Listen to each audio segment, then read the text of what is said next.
I never thought I'd be the kind of person who crossed a line you can never uncross, but here I am. And it all started because I needed a break from everything: work, the city, the noise. My uncle offered me a place to stay for a while, said I could use the guest room at his house in the suburbs. I didn't hesitate. He always had this stable, quiet life I kind of envied. A successful business, a nice home, and a beautiful wife who always smiled like she had no idea what stress felt like. I got there on a rainy Friday evening. He greeted me like I was a long-lost son. My aunt was in the kitchen cooking. The smell hit me first, something warm, rich, comforting. She turned around and smiled, and I swear, for a second, I forgot she was my uncle's wife. She looked different. Not in a flashy way, just effortlessly beautiful. No makeup, hair tied up, wearing an oversized sweater. There was something so calm about her, like she had found peace in places I hadn't even looked. They showed me the guest room. I unpacked, settled in. The next few days were normal. Pleasant even. We had dinners together, watched some old movies. My uncle was constantly on his laptop or taking work calls. He'd excuse himself in the middle of dinner sometimes. My aunt, Misha, always filled the silence. She asked about my job, my relationships or lack of, and even laughed at my jokes, which was rare. I started noticing the little things. She always set the table with extra care. She folded his clothes with perfect lines. She asked him if he needed coffee before he even looked up from his screen. But he barely acknowledged it. Most of the time, he didn't respond at all. I didn't think much of it at first. Marriage gets dull over time, I told myself. But there was something else there. Something colder. One night, I stayed up late in the living room, scrolling on my phone with the TV on low. I heard raised voices coming from down the hall. I paused the TV and listened, immediately regretting it. It was them. "You think I don't notice how you look at people?" my uncle snapped. "I'm not looking at anyone. You're being paranoid again," Misha said, her voice low and shaky. "You always find a way to play innocent. It's exhausting." Then silence. No slamming doors, no footsteps. Just that kind of dead silence that only happens when someone's trying not to cry. The next morning, it was like nothing happened. She made pancakes. He kissed her on the cheek and left for a meeting. I couldn't bring myself to look her in the eye for a while. But she acted like she didn't know I had heard anything. A few days passed and the pattern stayed the same. She and I ended up spending more time together by default. She liked gardening, so I helped her repot some plants in the backyard. She played old records while cooking, and I'd sit at the kitchen counter pretending to read while watching her dance around in socks. She started telling me things. Not gossip or deep, dark secrets. Just personal things. How she always wanted to be a painter, but gave it up after marriage. How she missed her mom. How she sometimes didn't recognize herself anymore. It wasn't dramatic, it was quiet pain. The kind that hides behind polite smiles and perfect hair. One afternoon, I came home from a walk and found her in the backyard, sitting on the ground, shoes off, hands in the dirt. I asked her what was wrong, and she said, "Nothing. It's just easier to talk to the soil than to him." That hit me harder than I expected. I didn't say anything. I just sat next to her, and we stayed like that for a while. Not touching, not talking. Just sharing silence. Over the next week, something shifted. It was subtle. She'd linger in the kitchen a little longer when I walked in. Her laughter got softer, almost like it was just for me. Once, we reached for the same dish, and our fingers touched, and neither of us moved away right away. I told myself I was imagining it. I had to be. One night, after my uncle had gone to bed early, she and I stayed up watching an old movie. Halfway through, she rested her head on my shoulder. I froze. My heart started pounding. She didn't move. Neither did I. I didn't know what to do. After a few minutes, she sat up and whispered, "Sorry. I'm just tired." I nodded. But I knew it wasn't just that. We both knew. The next morning, she avoided me. Barely said a word. But that night, she knocked on my door. Said she couldn't sleep. Said she needed to talk. I let her in. We sat on the edge of the bed like teenagers who knew they were doing something wrong but couldn't stop. She told me about the fights, the distance, the way he made her feel invisible. She wasn't trying to justify anything. She just needed someone to hear her. And I listened. Then she reached for my hand. I should have pulled away. Every voice in my head told me to. But I didn't. The next day, everything felt different. More tense. My uncle was home more often now. Watching her more closely. Watching me, too. I thought I was being paranoid until I saw the new cameras. Small, almost unnoticeable. One in the living room. One in the hallway.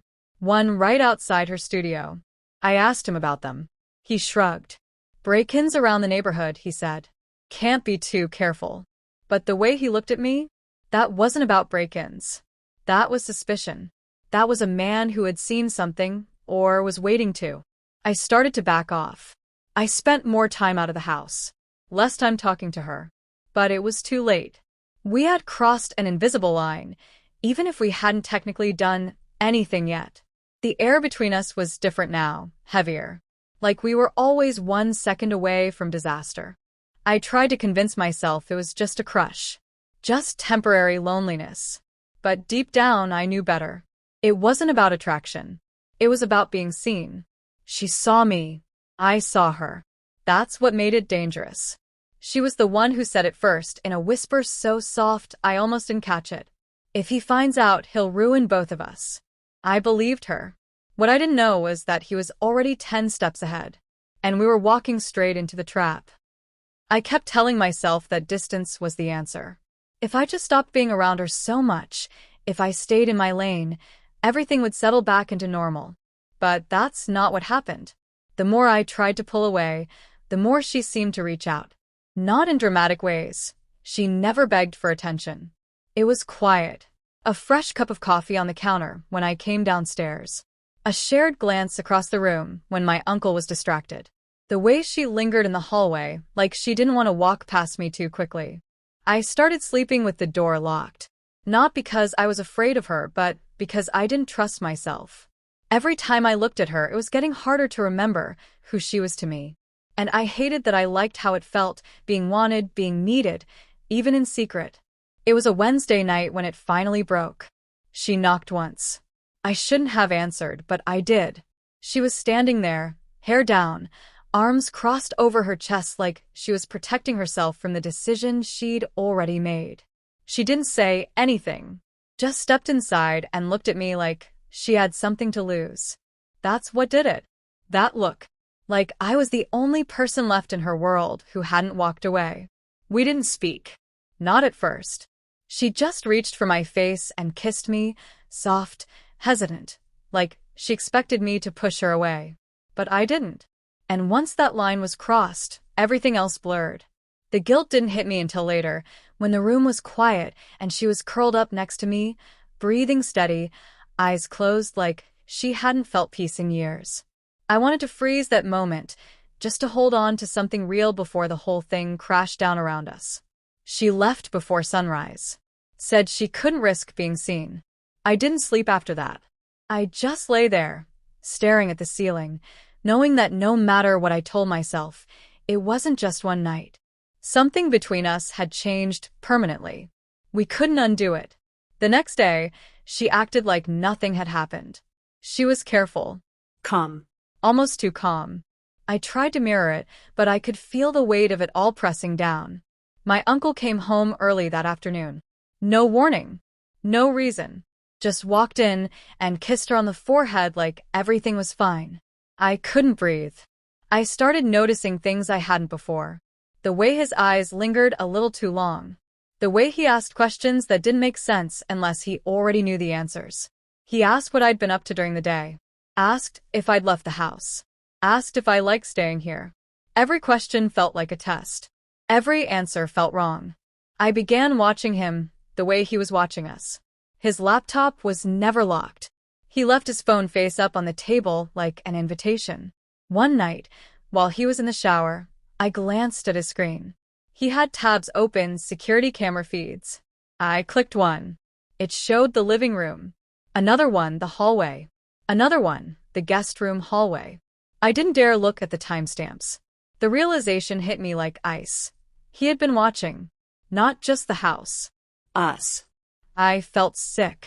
I told myself it couldn't be what it looked like. Maybe he had set them up after all that break-in talk. Maybe it wasn't about us. But then I found the folder on his desktop. It was named with a date, the day she and I crossed the line. I didn't open it. I couldn't. I just shut the laptop and left the house without saying a word. She met me at the park that night. I told her everything, the cameras, the folder, the way he'd been acting. She didn't look shocked, just tired, like it confirmed something she already suspected. She said he'd done it before. Not with me, with other people. Friends. Acquaintances. He had a habit of setting traps. Not just physical ones. Emotional ones. He'd push her toward isolation, let her get close to someone, and then wait for her to fall. She said it made him feel in control. I asked why she stayed. She didn't have an answer. Maybe guilt. Maybe fear. Maybe it was just easier to pretend love existed somewhere under the weight of everything else. But then she looked at me and said something I'll never forget. You made me feel human again, even if it was just for one night.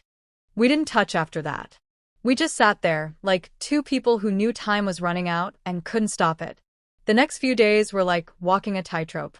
My uncle barely spoke to me. He watched everything. Watched her. Watched the spaces between us. I kept waiting for the moment, the confrontation, the explosion, but it didn't come. Instead, he started playing nice. Too nice. Offered me drinks. Suggested we do a guys' night. Talked about taking a weekend trip. Said I should stay longer than I planned. Said family meant everything to him. Every word felt like a blade. Like he was daring me to admit what he already knew. I tried to talk to her again, to figure out what we should do, but she shut me down. Said he was getting suspicious. Said we had to stop.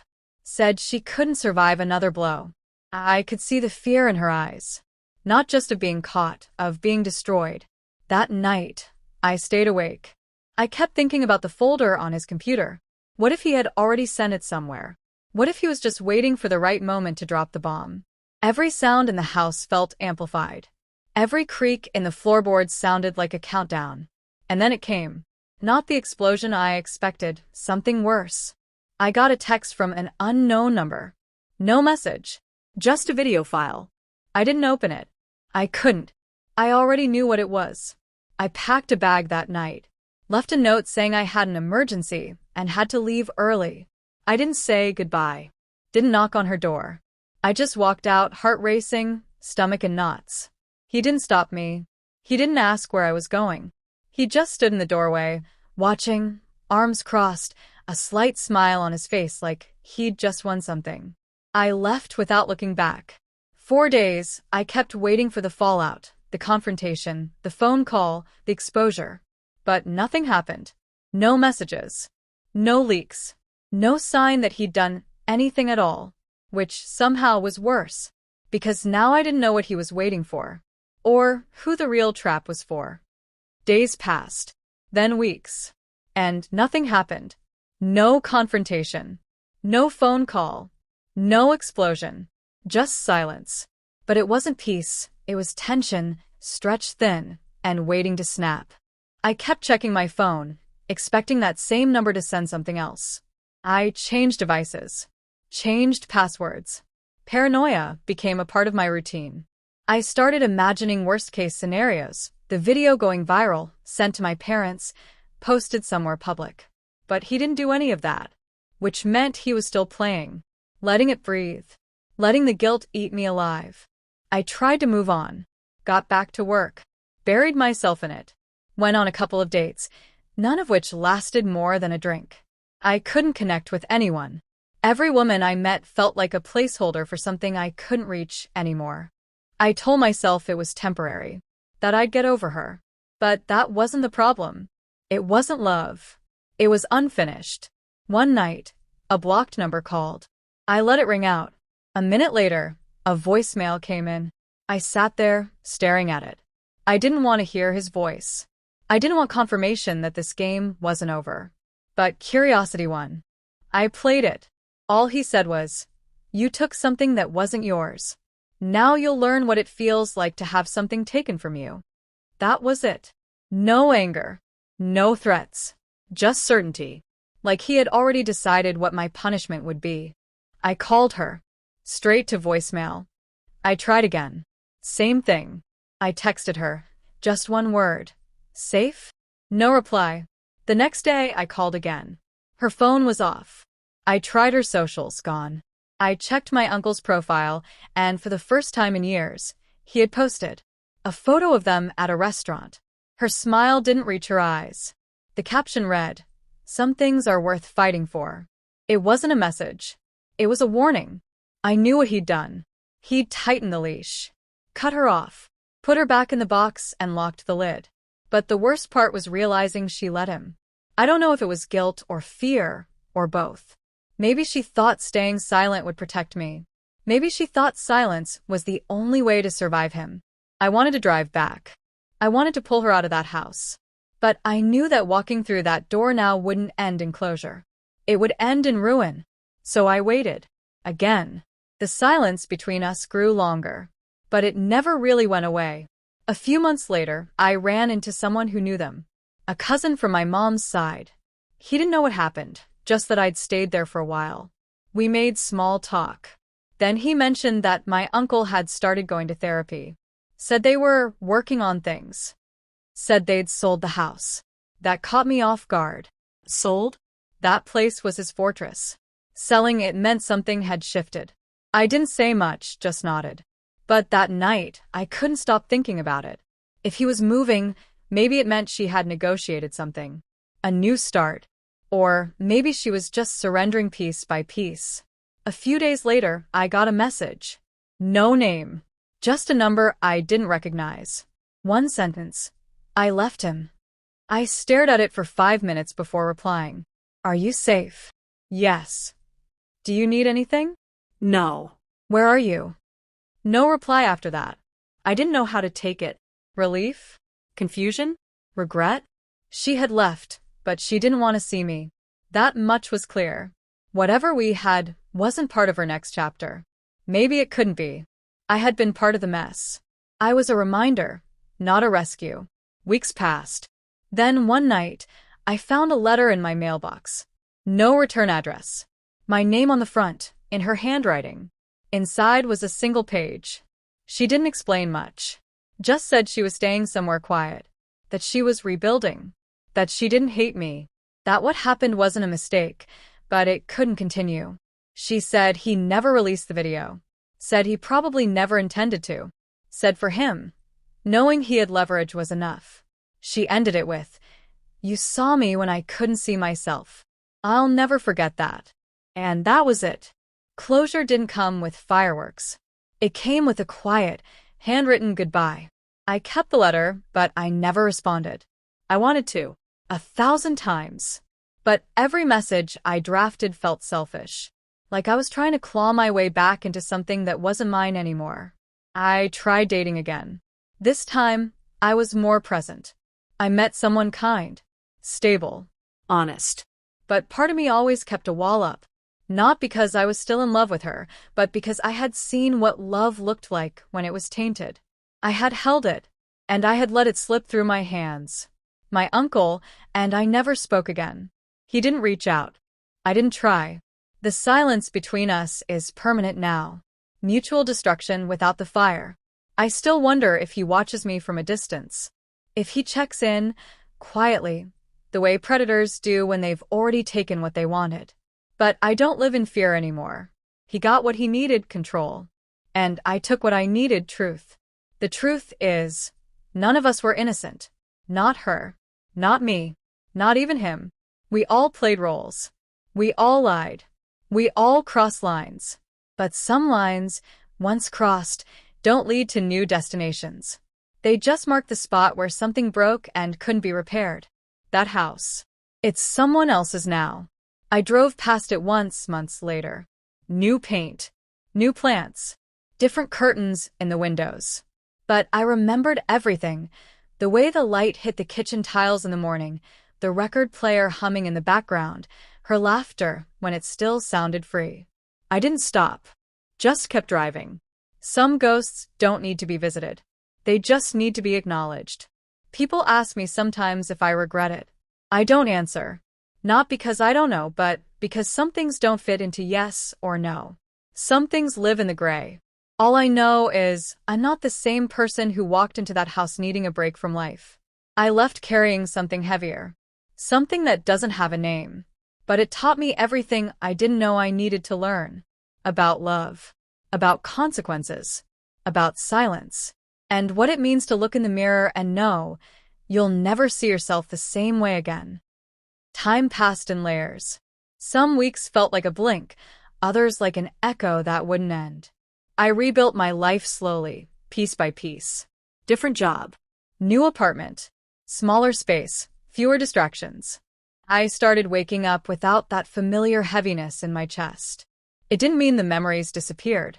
It just meant they didn't control me anymore. Every once in a while, she would come to mind. Not the version of her tangled in secrets and silence. Just her. Standing in the kitchen, hair tied up, one eyebrow raised like she was always challenging something. I didn't chase the thought. I let it pass through. That was the difference now. I stopped holding on. I saw my uncle once. Randomly. A bookstore downtown. I was browsing a shelf, and turned, there he was. Same face, but smaller. Like something had hollowed him out from the inside. We made eye contact. Brief. He nodded. I didn't nod back. He didn't say anything, didn't move closer, didn't even pretend to be surprised. Just turned the corner and walked away like we were strangers. And in that moment, we were. It was the first time I felt absolutely nothing toward him. Not anger. Not guilt. Not fear. Just nothing. And that was its own kind of freedom. After that, the story shifted in my head. It stopped being a wound. It became a chapter. Not something I wanted to repeat, but something I needed to understand. There was a lesson in it, one I had spent months avoiding. Not just about trust or consequences, but about control. About what happens when you hand your identity to someone else and wait for them to define you. She had done that. I had too. And we both paid for it. The last time I heard from her came in the form of a photo. No words, no context. Just an image of a shoreline. Early morning light. Her shadow in the frame. I stared at it for a long time. It wasn't an invitation. It wasn't closure. It was a signal. Proof that she still existed somewhere outside that house, outside that man, outside the version of herself she'd been forced to shrink into. I didn't respond. There was nothing left to say. The relationships I built afterward were quieter.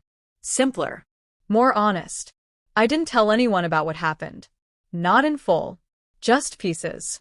Enough to explain the spaces I was still repairing. Most people never asked. Most didn't need to. They could see in the way I listened. In the pauses between my answers. In the way I held back, just slightly, as if touch itself was a memory I was still learning to trust again. It took time to be fully present with someone. It took more time to forgive myself for needing that time. Some days were still hard. I'd catch myself overanalyzing a look, a tone, a word, expecting betrayal where there was none. But I caught it. That was the change. I didn't let it grow. I didn't feed the narrative. The real damage hadn't come from being caught. It had come from living in fear of being caught. That constant anxiety, the mental chess game, the second-guessing of every move, that was the real weight. And when it was gone, it left a kind of silence that felt foreign at first. Like I'd grown used to chaos. I filled that silence with better things. Morning runs. Books I actually finished. Long conversations with people who didn't want anything from me except the truth. Sometimes I'd dream about the house. Not her. Not him. Just the house. The hallways. The smell of coffee. The faint music playing from the office speakers.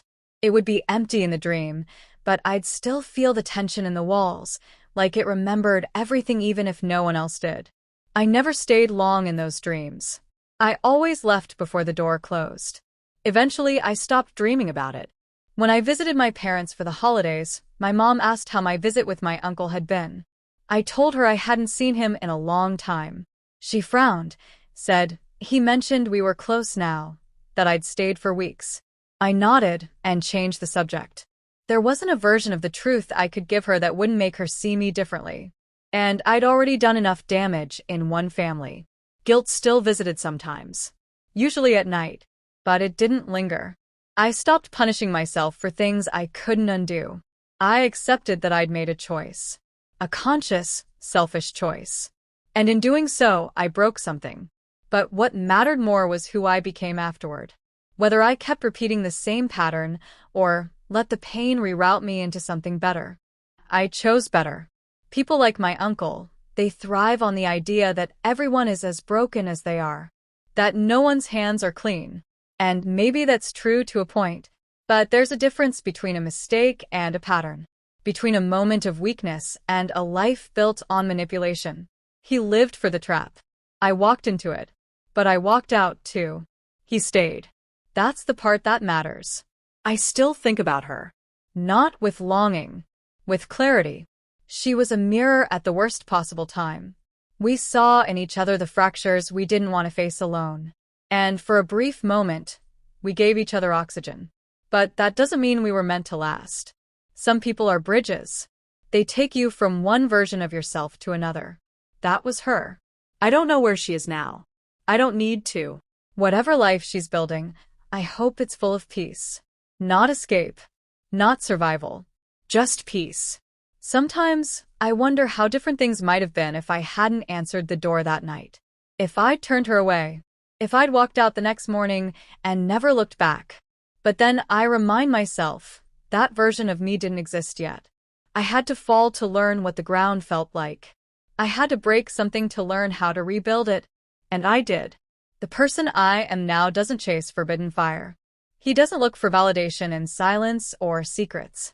He stands still. He listens. He tells the truth, even when it hurts. Especially when it hurts.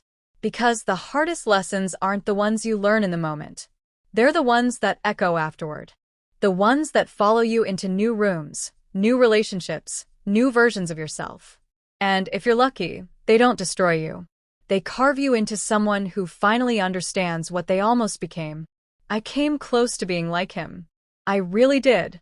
But I didn't finish that story. I wrote a different one. And it started the day I walked away, knowing I would never walk back.